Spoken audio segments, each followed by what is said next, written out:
What is up, you guys? It is your boy Phoenix Brenton here, and today I'm going to be talking about the Seattle Seahawks 2025-2026 season.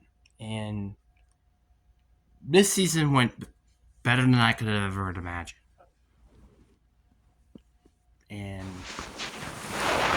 that's kind of really almost everything I can say there on its own is it went way better than I thought it would. I'm so grateful that I got to see my Seahawks win a Super Bowl while I was in my lifetime. Yeah, I know the Seahawks won a Super Bowl when I was still alive and yada yada yada. But I didn't get to experience that. This time I did get to experience it, and it's so nice that I got to experience it. But now let's talk about the season. But before we get into today's video, like and subscribe. We are on the road to getting to 700 subscribers. But anyways, enough said. Let's get into the video. And starting off, I obviously have to talk about my expectations with the season. And my expectations this season was very remarkably low. And now getting to see my team hold the Lombardi Trophy is, which I'm about to see right now, funny enough, is just amazing. This is the first time ever I get to see one of my favorite teams legitimately win a Super Bowl, and I never got to see that, but I'll actually get into my expectations afterwards. And I want to start off with my expectations, obviously. My expectations were very, very, I wouldn't say very low, but it weren't extremely high, as my expectations were like, okay, we could be good enough to get like a 9 and 8, 10 instead of the season, maybe squeak into the playoffs and stuff like that. And I was like, it kind of all comes down to Sam Darnold and how he played, because I felt like our defense was going to take a step up, which it did, and I thought our offense had good enough weapons to be a really good offense. And I thought it all came down to how good Sam Darnold played. And I can't say nothing but Sam Darnold played good. Yeah, there were some moments here and there where it was like, oh, maybe, he could play better, like the 4 interception game and all that stuff. And sorry for background noise, by the way. But, like, Sam Darnold was just so good. Yeah, again, there were issues, but the games he played really good in, he played really good in. Yes, there were bad games. But that's every team. Every team experiences these bad games. And this team, yeah, there were bad games, right? There was games that we could have, should have won. Like the Bucks, Seahawks, the week 1 game, the game against the Rams. But at the end of the day, we still made it the 1 seed. We made it to the Super Bowl. We won the Super Bowl. We won playoff games. We did all of this. And I could have not told you that this was going to happen. And I think it comes down to the players. I mean, like, yeah, you got to go. Obviously, you can talk about Sam Darnold winning it all you want, but I think personally, it's not just Sam Darnold. Like, we got to talk about, like, Jackson Smith-Njigba. Jackson Smith-Njigba had a crazy season with, I'm pretty sure, recording about almost 2,000 receiving yards, including the postseason. He won offensive MVP. And Jackson Smith-Njigba was insane throughout the entire season. Arguably the best player on this team, without a doubt. And I think it's very obvious that he should be a Seahawk for life. And this season definitely proved that reason. And I'm just so happy that we drafted him. I was gonna say pick 20 when I was interrupted, but now I'm upstairs, so I shouldn't be interrupted anymore.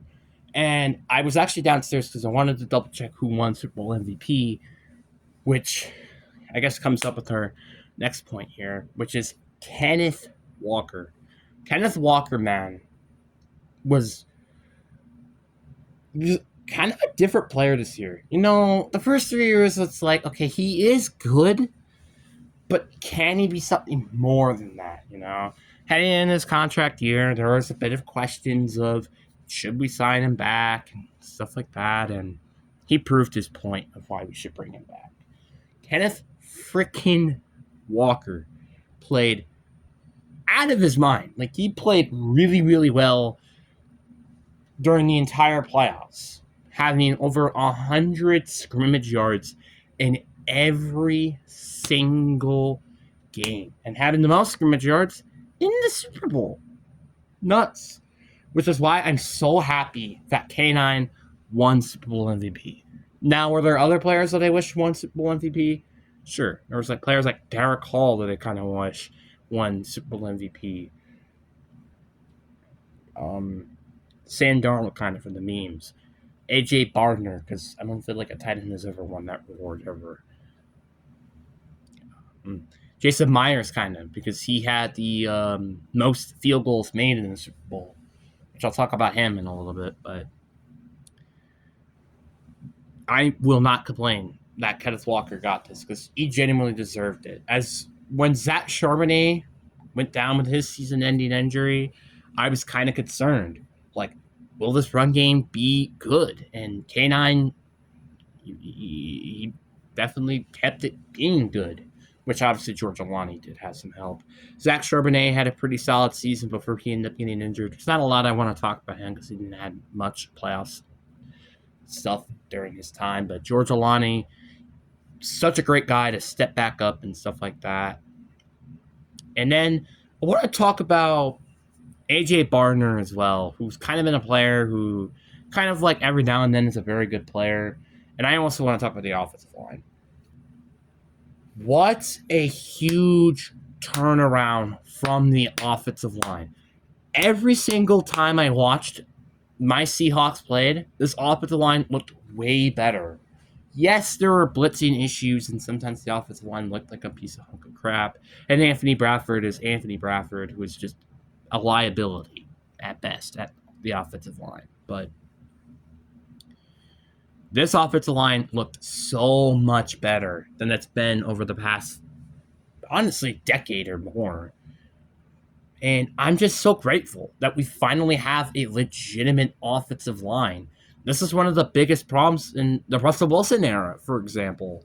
This team just did not have a good offensive line. We had a great defense. We had a great quarterback. We had good wide receivers. We had a good running back. It's just like we didn't have an offensive line. That was kind of one of the biggest things of us being playoff contenders to not Super Bowl contenders. And I think this Super Bowl is a good example of why, you know, we won the Super Bowl. It's the difference between having a good offensive line and a bad offensive line. And now we got to talk about the defense. This is the best defense in the league in terms of points allowed, and I am so happy that we got after the quarterback a ton. One of my biggest gripes with the Packers team is how we don't get after the quarterback. Because you know what's this is some of the formulas of having a good team. A good quarterback, a good offensive line, good wide receivers, good pass rush, and solid secondary. That is the recipe of making a Super Bowl. If you can play good at all levels of the game, you're gonna win every game. Simple as that, really. And this pass rush was insane. Byron Murphy had 2 sacks. Derek Hall had 2 sacks and a forced fumble. Uchenna Wilson got a picked up score and touchdown. Devin Witherspoon had 2 sacks. I think we had 6 maybe 7 sacks during the game, which is insane. I would have not guessed that. Yeah, I wouldn't say our pass rush is bad, but I wouldn't say it's great either. But man, such a great pass rush unit. And funny enough, I thought this was going to be a concern heading into the season. Yeah, I know. Like I was trusting Demarcus Lawrence a lot, but I didn't really trust in any of these big other guys to step up. Which Big Cat definitely stepped up. Leonard Williams, Byron Murphy stepped up. Derek Hall stepped up.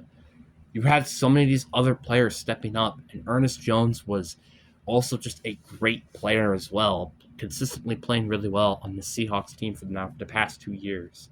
But another player I want to talk about, a player who's kind of rising up all of a sudden on the Seahawks team, is Drake Thomas. I think this guy used to be like a special teams player, and then I think like Tracy Knight got injured or something. Drake Thomas took a much bigger role, and he's been great ever since. He's been one of the probably the biggest game changers on this team from this year. And I mean by specifically players that we added from this year or had amazing increases. Like, yeah, we had DeMarcus Lawrence was really big. Nick Ebenwari, which I'll talk about soon, was a great addition.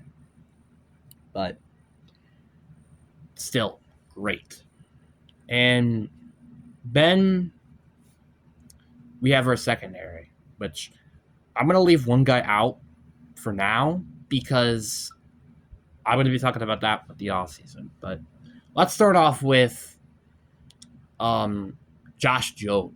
I know this is not a big name player, but man, did he step up when it mattered. There was a point during our season where Devin Witherspoon and Reek Woolen were both injured, and we needed somebody to step up, and that guy was Josh Jobe.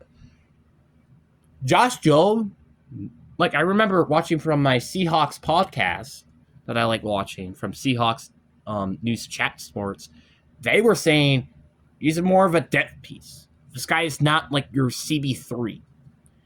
Man, he played like he could have been a CB2 or CB1 potentially out there, especially in the Super Bowl. Josh Jobe was phenomenal. He had a way better season than I think a lot of people expected him to. And I'm so happy that we gave him that contract extension because now he's probably going to be asking for more money the next time we get a contract extension.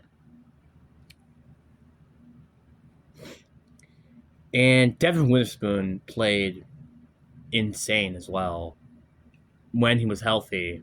He was I would say a elite shutdown corner, but he was a great shutdown corner. And our safeties, Nick Warby, Julian Love, Cody Bryant, all were extremely well. It was so unfortunate most of the season this core was not healthy because of injuries. But man, it was fun to see this unit fully healthy. Such a great unit. Nicky Warby was, I think, without a doubt, the best draft pick out of all the draft picks. I know Greg Zabel was a good one, and I won't deny that, but I think out of all the draft picks from 2025, it had to be Nicky Warby who was the biggest impact in the Super Bowl. And I also got to talk about Jason Myers. The reason why I got to talk about Jason Myers is because he didn't screw up opportunities to screw up the game. Jason Myers put up a combination of, I believe, 17 points during the entire game. That was the difference of us losing and winning the game. Jason Myers clutched the game up by making field goals. I understand, they were very easy field goals. All of them were 42 and below and extra points. But that don't matter to me. Heck, we've seen Brandon McManus in the wild card. Missed an extra point. He missed a 44-yard field goal. Those were game-changing miss that could have literally changed the game if he made. Which is why I can't say that I don't want to mention it. And now we have the offseason. Well, actually, before we get to the offseason, Sam Darnold had one of the greatest underdog stories of all time. The fact that this guy went from the New York Jets Then got traded to the Carolina Panthers. Then went to the San Francisco 49ers as backup. And then he went to the Vikings, had a 14-3 record, went to the Seahawks, and then made it to a Super Bowl. This was one of the greatest underdog stories of all time. I just don't think that's really a question. Yeah, I know we were favorites to win the Super Bowl and yada, yada, yada, but I can't really deny that when I say this. But now the offseason. And I think obviously one of the biggest goals is to retain everybody from that group. Obviously, still try to improve from that group. Like I said before, I think right guard could be a potential position of need because of Anthony Bradford. I just don't think he's a great right guard. And then defense, I'd say my only gripe is getting Rick Wallen out of there. This is the one guy I could not stand for the final 2 weeks of the season. Having that personal foul penalty, allowing those 2 touchdowns in the Patriots and the Rams game, that just alone just told me Rick Wallen should not come back. I don't want to see Rick Wallen back. I personally don't. I would rather take a chance on a player in the draft than take a guy like Rick Wallen and bring him back. Because I would rather spend that money on somebody else than Rick Wallen. Because he's probably going to be asking for, I just think, too much money for a player of his caliber. My personal opinion. If there was 2 players who I would replace with different players to make our Super Bowl run even better, it would be Rick Wallen and Anthony Bradford. Those would be my 2 players. But, yeah. Yeah, there were up and downs this year. Like, for example, I wasn't a big fan of Kubiak. Sorry about the dog noise. I'm sorry about that. But the point is that there were points during this season where I wasn't fully sure, like, if Sam Darnold was our guy or not. Obviously, with the Rams game where he threw 4 interceptions. Then you had Clint Kubiak, who I thought was a little inconsistent. God, he really changed my mind very quickly. I mean, now he's going to get a head coaching job for the Raiders. And I just can't say enough how much I love this team. And this is one of the funnest experiences I got to see as a Seahawks fan. And I can't wait to see this team go further. But anyways, guys, I hope you guys enjoyed this video. And I'll see you guys on the flip side. Peace.